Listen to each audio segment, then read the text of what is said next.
म्हणजे आमच्याकडे तुम्ही बोट दाखवता काय आम्ही घराणेशाही केली. आणि मला तर मोदींना मी आज जाहीर आव्हानच देतोय, परत देतोय. मोदी तुम्ही वंशावळ घेऊन या. गेल्या 7 पिढ्यांची मी माझी घेऊन येतो. माझे वडील कोण, माझे आजोबा कोण, आजोबांचे वडील कोण, त्यांचे वडील कोण, त्यांनी काय काय महाराष्ट्रासाठी केले, मी काय करतोय, माझा मुलगा काय करतोय. मोदीजी तुम्ही तुमची वंशावळ घेऊन या आणि दाखवा, एकदा खरी काहीतरी दाखवा. नकली डिग्री सारखी नकली वंशावळ घेऊन येऊ नका.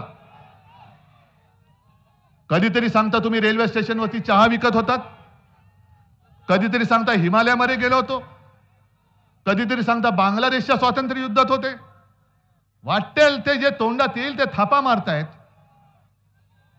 पण आता मात्र आम्ही तुम्हाला थारा देणार नाही, अजिबात देणार नाही. कारण गेल्या 2 वेळेला 14 आणि 19ला आमचीच चूक होती आणि मी त्याच्यासाठी पूर्ण महाराष्ट्राची माफी मागतोय, तुमची सुद्धा मागतो. कारण 19 साली आणि 14 साली मीच आलो होतो मोदींना मत द्या सांगायला. ही मोठी चूक झाली. कारण ह्यांच्या मनामध्ये जे विष आहे, हे विष आता बाहेर पडलेलं आहे. ज्या पद्धतीने त्यांनी माझा घात करण्याचा प्रयत्न केला, सोन्यासारखी माझी शिवसेना, छत्रपतींचा पवित्र भगवा, मोदी तुम्ही त्या भगव्याला कलंक लावलेला, गद्दारीचा कलंक लावलेला आहे. आणि याचा पुरावा या मिंद्यानीच दिलेला आहे. गेल्या आठवड्यामध्ये मिंद्यानी त्यांच्या कार्यकर्त्यांसमोर बोलताना सांगितलं, मिंद्यानी सांगितलं की मी करेक्ट कार्यक्रम केला. आणि मग मोदी आणि शहाना सांगितलं मी माझं काम केलंय, आता पुढचं काम तुम्ही करा. आणि मग मोदीजी आणि शहाजींनी खरी शिवसेना आणि धनुष्यबाण हा आपल्याला दिला. म्हणजे तुमची लायकी नाही. या गद्दारीच्या कटाचे सूत्रधारे मोदी आणि शहा आहेत. हे डोकं न खाजवता दाढी खाजवून बोलल्यामुळे मिंदे खरं बोलून गेलेत.